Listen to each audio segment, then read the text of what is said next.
الفرنسي الشهير مارك باتا بطرد أيمن عبد العزيز لاعتدائه من الخلف بعنف على إبراهيم حسن. المباراة هي الأقصر في تاريخ لقاءات الناديين، والطرد هو ثاني أسرع طرد في تاريخ لقاءاتهما بعد طرد نبيل محمود في الدقيقة الثانية في سبتمبر 93 على يدي الحكم السوري جمال الشريف، وفاز الأهلي يومها 3-0. والانسحاب هو الثاني للزمالك خلال 3 سنوات، وكان السابق في يونيو 96 على يدي الحكم قدري عبد العظيم احتجاجا على الهدف الثاني لحسام حسن. الغريب أن الانسحاب الذي حدث تسبب في إقالة مجلس إدارة المستشار جلال إبراهيم وقدوم مجلس إدارة الدكتور كمال درويش، وإذا بمجلس درويش يكرر الخطأ. والأغرب أن عددا من أعضاء هذا المجلس يشيدون بقرار الانسحاب. مربط الفرس هو قرار الطرد. اللعبة كان إبراهيم حسن في الأمام وأيمن عبد العزيز في الخلف، عندما اندفع أيمن دون قصد في محاولة لإبعاد الكرة، ولكن لسوء حظه وسوء حظ الزمالك وسوء حظ الكرة المصرية اصطدمت قدمه بعنف من الخلف بقدم إبراهيم حسن، ما رآه الحكم بجلاء واتخذ قراره بالطرد. قانون الكرة يقول المهاجمة أو الزحلقة من الخلف إذا أثرت على سلامة اللاعب المنافس تعتبر لعبا عنيفا يستوجب الطرد. نذهب معا إلى استاد القاهرة لمشاهدة مباراة الأهلي والزمالك.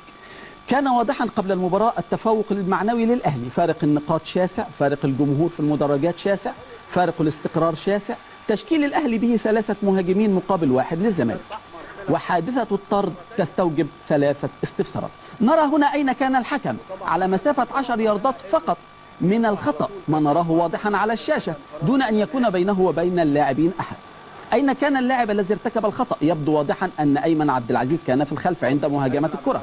والموقف الثالث هو أين ذهبت الكرة بعد ارتكاب المخالفة؟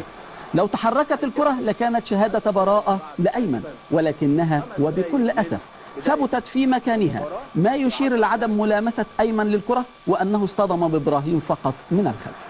المشكلة أن أحدا في مصر لم يتأقلم مع هذا القرار ولم يسبق لحكم مصري اتخاذه، ولو كان أي حكم مصري مكانه ما طرد أيمن في تلك اللعبة، وربما ما كان أنظره، رغم أن القانون لا يشير مطلقا إلى الإنذار في تلك الواقعة. ورغم قسوة القرار إلا أن لاعبي الزمالك كانوا مطالبين بطاعته واحترامه وإكمال المباراة، ولم يكن هذا الطرد هو الأول ولن يكون الأخير، خاصة أن المباراة لم تكن مهمة على الإطلاق عمليا لنادي الزمالك. الغريب أن أنصار الأهلي هم الذين تشائموا في البداية لرؤية الحكم الفرنسي باتا الذي سبق له إدارة مباراة الأهلي والإسماعيلي في نهائي كأس مصر، وفاز الإسماعيلي وقتها 1-0. وفي الدقيقة 3 استاءوا منه مجددا لعدم احتسابه ضربة حرة لسيد عبد الحفيظ الذي سقط على الأرض، ولم يرى باتا في اللعبة مخالفة وأعطى رمية تماس للزمالك. وأخيرا كان قرار الطرد، وتمسك الحكم بقراره وتمسك الزمالك بموقفه، وظل باتا لمدة 16 دقيقة في الملعب غير مصدق لما يحدث حوله، والجميع يضغطون عليه لتأجيل قرار إنهاء المباراة. دكتور كمال درويش رئيس نادي الزمالك اتصل بنشرة أخبار التاسعة وأدلى لها بالتعليمات التالية: نادي الزمالك سيطالب بإعادة المباراة لأن الحكم باتا أخطأ في تطبيق القانون في واقعة الطرد. وأكد درويش أن الزمالك ما كان لينسحب لو أن الحكم تأجل قليلا في إصدار القرار، لأن وكيل نادي الزمالك كان بصدد النزول من المقصورة إلى الملعب لإقناع اللاعبين بالاستكمال. أخبارنا الرياضية انتهت، طاب مساء. لأن طبعا احنا في عيد الربيع، وكنا نتمنى أن يكون هذا العيد عيد حتى في كرة القدم، لكن يعني حصل اللي حصل بقى في مباراة الأمس التي لم تستكمل.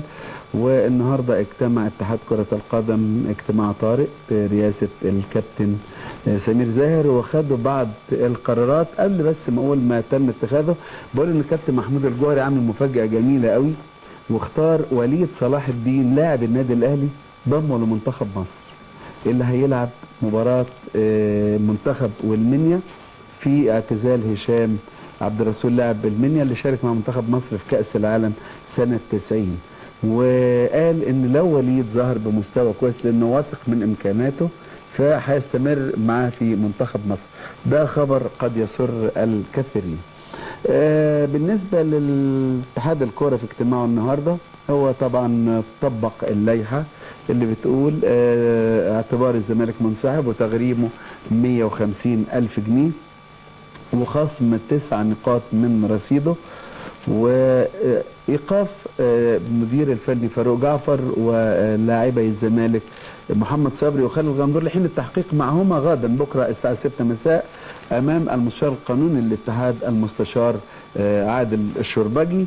ويعني طبعا بعد التحقيق هيعرض قراره أو تقريره على الاجتماع بتاع اتحاد الكرة يوم الأربعاء القادم. لجنة المسابقات يوم الثلاث واتحاد الكرة يوم الأربعاء القادم. دي طبعا لقطة من المباراة اللي حصل فيها الاحتجاج أو الانسحاب اللي حصل في هذه المباراة. ونادي الزمالك اجتمع مجلس الإدارة دلوقتي وأصدر بيان، وهنقول طبعا ماذا تم في البيان بعد هذه اللعبة. يمكن هو البيان أكد على اللعبة كتير قوي وقال إن نادي الزمالك يعني وهو يتمسك بالقيم والأخلاق ولا يقر مبدأ الانسحاب، إلا أن الظلم الذي وقع من الحكم الفرنسي مارك باتا بطرد اللاعب أيمن عبد العزيز في لعبة تتكرر يوميا في كل المباريات. يعني مش عارف هل هو الزمالك طبعا بيعترض تماما على هذه اللعبة وبيقول ان اللعبة دي عادية وبتتلعب كل يوم. وانا شخصيا مسؤول واكتر من واحد في النادي الاهلي قالوا ان اللعبة دي ممكن جدا تكون تحذير شديد اللهجة او بالكثير انذار. اما وان يتم الطرد بهذه الصورة في لعبة الاتحاد الدولي اللي في كأس العالم 98 قال لك الضرب من الخلف يستحق الطرد، لكن بعد الدور الاول لما لقى عاد الحكام استمرأوا هذه العملية وكتروا منها قوي، فجاء عملوا اجتماع للحكام وقال لهم لا خفوا وارجعوا تاني للنظام الاول وتكون عملية الطرد تقديرية. فهذا الحكم ما عرفش هو لسه دماغه، هو طبعا اولا لم يستكمل بقية مباراة كأس العالم، هو ده مارك باتا اللي طالع في حراسة الشرطة ده ويعني حكم في مباراتين في كأس العالم لكنه استبعد بعد ذلك. يعني احنا هنشوف حكامنا العرب حكموا مباراتين وثلاثة والنهائي كان حكم عربي، لكن مثل هذا الحكم فعلا كان يجب ان يستبعد. فننسحب لا بالعكس، الزمالك هيكمل مسابقة الدوري وهيكمل مسابقة الكاس. وقد تلقى نادي الزمالك بالفعل توصيات قرارات الاتحاد الكرة النهارده، وجاء كابتن نبيل نصير مدير الكرة حضر جانب اجتماع مجلس الإدارة وطلب منه ان يصطحب الثلاثة كابتن فاروق جعفر كابتن محمد صبري كابتن خالد الغندور ويذهب بهم الى اتحاد الكرة في السادسة مساء غدا ومعهم محامي النادي لعرض وجهة النظر. وطبعا نادي الزمالك استجاب تماما للقرارات.